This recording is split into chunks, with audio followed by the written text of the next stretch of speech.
Hello, আজকের ভিডিওতে আমরা একটা উইন্ড পাওয়ার প্ল্যান্টের ডিফারেন্ট এলিমেন্টস আর লেআউট প্ল্যান আর সেগুলোর ফাংশনস ডিসকাস করব। উদ্দেশ্য, এই ভিডিও শেষে আপনারা উইন্ড পাওয়ার জেনারেশন প্ল্যান্টসে ব্যবহার করা নানা ধরনের কম্পোনেন্টসগুলো ভিজিট আর আইডেন্টিফাই করতে পারবেন। একটা উইন্ড পাওয়ার প্ল্যান্টের স্কিম্যাটিক ডায়াগ্রাম প্রিপেয়ার আর ড্র করতে পারবেন। আসুন উইন্ড পাওয়ার প্ল্যান্টের বিষয়ে আলোচনা করি। উইন্ড পাওয়ার প্ল্যান্ট, যেটাকে উইন্ড ফার্মও বলা হয়, আসলে একটা ফ্যাসিলিটি যা উইন্ড থেকে এনার্জি গ্রহণ করে বিদ্যুৎ উৎপন্ন করার জন্য ব্যবহার করা হয়। এটা বেসিক্স যে কিভাবে একটা উইন্ড পাওয়ার প্ল্যান্ট কাজ করে। উইন্ড টারবাইনস। উইন্ড পাওয়ার প্ল্যান্টে অনেকগুলো উইন্ড টারবাইনস থাকে, যা বড় ব্লেডস এর সাথে উঁচু স্ট্রাকচার হয়। এই টারবাইনস সেই সব লোকেশনসে স্ট্র্যাটেজিক্যালি প্লেস করা হয় যেখানে একটা কনসিস্টেন্ট আর স্ট্রং উইন্ড ফ্লো করতে থাকে। Wind capture. যখনই হাওয়া চলে তখন টারবাইন ব্লেডস রোটেট করে। ব্লেডস এর শেপ আর ডিজাইন উইন্ডের কাইনেটিক এনার্জিকে ক্যাপচার করতে সাহায্য করে। Mechanical energy. যেই ব্লেডস ঘুরতে শুরু করে সেটা একটা শ্যাফটকে, যেটা টারবাইনের ভিতরে একটা জেনারেটরের সাথে যুক্ত থাকে, সেটাকে ঘুরিয়ে দেয়। রোটেশন থেকে পাওয়া মেকানিক্যাল এনার্জি জেনারেটরের মাধ্যমে ইলেকট্রিক্যাল এনার্জিতে কনভার্ট হয়ে যায়। প্রথম ধাপ, উইন্ড মিল পাওয়ার প্ল্যান্টকে ভিজিট করা আর প্ল্যান্টের ডিটেলস নোট করুন। নাম্বার 1, প্ল্যান্টের ক্যাপাসিটি হল 4.2 মেগাওয়াট। নাম্বার 2, আউটপুট ভোল্টেজ হল 33 kilovolt. Number 3, maximum load current হল 200 অ্যাম্পিয়ার্স। দ্বিতীয় ধাপ, এই উইন্ডমিল পাওয়ার প্ল্যান্টে ব্যবহার হওয়া ইকুইপমেন্টস এবং পার্টসগুলোকে ট্রেস আর আইডেন্টিফাই করুন। 3, বেশিরভাগ টারবাইনসে 3টি ব্লেডস থাকে। যখন উইন্ড পুরো ব্লেডের উপরে ফ্লো করে তখন ব্লেডের একদিকে এয়ার প্রেসার কম থাকে। ব্লেডের দুই দিকে এয়ার প্রেসারে যে ডিফারেন্স থাকে সেটা লিফট আর ড্র্যাগ দুটো ক্রিয়েট করে। Gear box. একটা উইন্ড টারবাইনে গিয়ার বক্স একটা বিশেষ কম্পোনেন্ট যা টারবাইন ব্লেডস এর রোটেশনাল স্পিডকে ইলেকট্রিসিটি জেনারেট করার জন্য একটা সুটেবল স্পিডে কনভার্ট করতে সাহায্য করে। লো স্পিড শ্যাফট একটা গিয়ার বক্স থেকে কানেক্টেড, যা আলাদা আলাদা সাইজেস এর সাথে একটা সেট অফ গিয়ার্স। গিয়ার বক্সে গিয়ার্স কিছুটা এইভাবে অ্যারেঞ্জড করা আছে যাতে সেগুলো রোটেশনের স্পিড আর টর্ককে পাল্টাতে পারে। জেনারেটর। এটার দিকে লক্ষ্য রাখা অত্যন্ত গুরুত্বপূর্ণ যে উইন্ড পাওয়ার প্ল্যান্টস আলাদা আলাদা ধরনের জেনারেটরস ব্যবহার করতে পারে, যা তাদের ক্যাপাসিটি আর ডিজাইনের উপরে নির্ভর করে।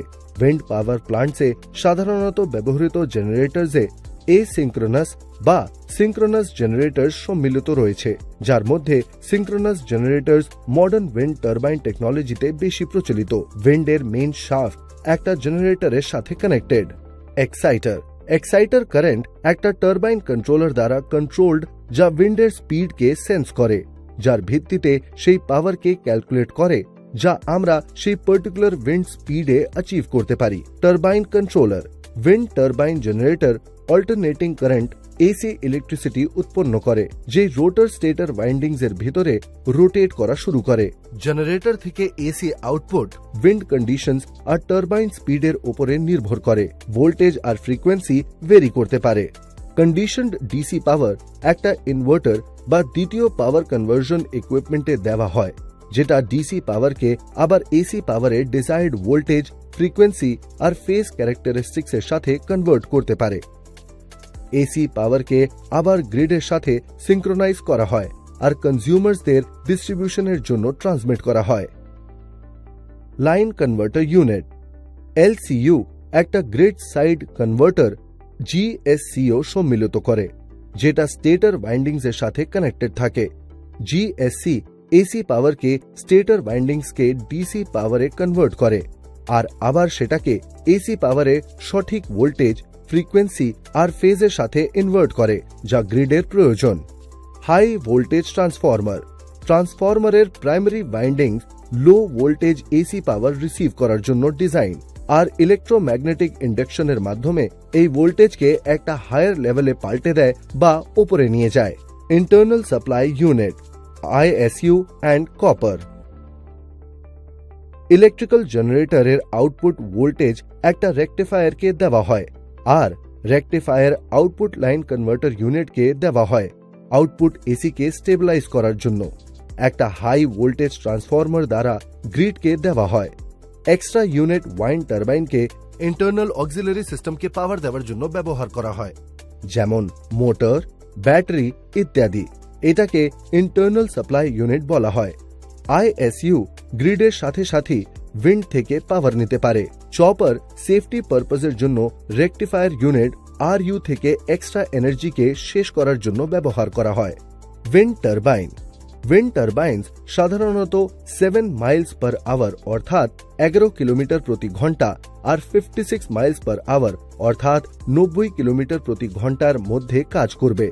এফিসিয়েন্সি সাধারণত প্রায় 18 মাইলস পার আওয়ার অর্থাৎ 29 কিলোমিটার প্রতি ঘন্টাতে ম্যাক্সিমাইজ করা হয়, আর সেটা 27 মাইলস পার আওয়ার অর্থাৎ 43 কিলোমিটার প্রতি ঘন্টাতে নিজের ম্যাক্সিমাম আউটপুটে পৌঁছবে। একটা উইন্ড টারবাইন রোটর ব্লেডস থেকে এরোডাইনামিক ফোর্স ব্যবহার করে উইন্ড এনার্জিকে ইলেকট্রিসিটিতে পাল্টে দেয়, যা একটা এরোপ্লেন উইং এর মতো বা হেলিকপ্টার রোটর ব্লেডস এর মতো কাজ করবে। গ্রিড ন্যাশনাল গ্রিডকে কানেক্ট করার জন্য ইলেকট্রিক্যাল এনার্জি আবার একটা ট্রান্সফরমারের মাধ্যমে সেই সাইটে পাস হয়, যা ভোল্টেজ বাড়িয়ে দেয়, যা ন্যাশনাল ইলেকট্রিক্যাল সিস্টেম দ্বারা ব্যবহার করা হয়। টাওয়ার টিউবুলার স্টিল দিয়ে তৈরি টাওয়ার টারবাইনের স্ট্রাকচারকে সাপোর্ট করে, কারণ উইন্ড স্পিড হাইটের সাথে বাড়ে। উঁচু টাওয়ার্স টারবাইনকে বেশি এনার্জি ক্যাপচার করতে আর বেশি ইলেকট্রিসিটি জেনারেট করতে সক্ষম করে তোলে। টারবাইনসে 80 মিটার উঁচু টাওয়ার আর 3টে 55 মিটার লম্বা ব্লেডস থাকে। নাসেল টাওয়ারের সব থেকে উপরে থাকে, আর এতে গিয়ারবক্স, লো আর হাই স্পিড শ্যাফটস, জেনারেটর আর ব্রেক থাকে। কিছু নাসেলস একটা বাড়ি চেয়েও বড় হয়, আর একটা 1.5 মেগাওয়াট গিয়ার টারবাইনের জন্য এটা 4.5 টন থেকেও বেশি ওজনের হতে পারে। হাব টারবাইন ব্লেডস, যা টারবাইনের ড্রাইভ টারেনের অংশ হয়, সেটা হাবে ফিট বসে, যা টারবাইনের মেইন শ্যাফট থেকে কানেক্টেড থাকে। লো স্পিড শ্যাফট, যা টারবাইনের ড্রাইভ টারেনের অংশ, সেটা রোটারের সাথে যুক্ত থাকে আর প্রতি মিনিটে 8 থেকে 20 রোটেশনস এর মধ্যে ঘোরে। ব্রেক সিস্টেম একটা টারবাইন ব্রেক রোটরকে বন্ধ হয়ে যাওয়ার পরে ঘুরতে দেয় না। যেই টারবাইন ব্লেডস কন্ট্রোলার দ্বারা আটকানো হয়, ব্রেক ব্লেডসকে ঘোরা থেকে আটকায়, যা মেইনটেনেন্সের জন্য প্রয়োজনীয়। তৃতীয় ধাপ, প্লান্টের ডেইলি এভারেজ পাওয়ার আউটপুটকে নোট করুন। চতুর্থ ধাপ, রেটেড ভোল্টেজকে মেইনটেইন রাখার জন্য টারবাইনের মিনিমাম আরপিএম কে নোট ডাউন করুন। পঞ্চম ধাপ, টারবাইন কন্ট্রোলারে চপার বা সার্কিটের ক্যারেক্টারিস্টিক্স আর তার ইম্পর্টেন্সকে নোট ডাউন করুন। ষষ্ঠ ধাপ, নিউট্রাল ক্যালামিটিস থেকে দেওয়া প্রোটেকশনকে নোট ডাউন করুন। এখনো পর্যন্ত আমরা উইন্ড পাওয়ার জেনারেশন প্লান্টসে ব্যবহার হওয়া নানা ধরনের কম্পোনেন্টসকে আইডেন্টিফাই করতে আর একটা উইন্ড পাওয়ার প্লান্টের স্কিম্যাটিক ডায়াগ্রামকে প্রিপেয়ার করতে আর ড্র করার বিষয়ে আলোচনা করলাম।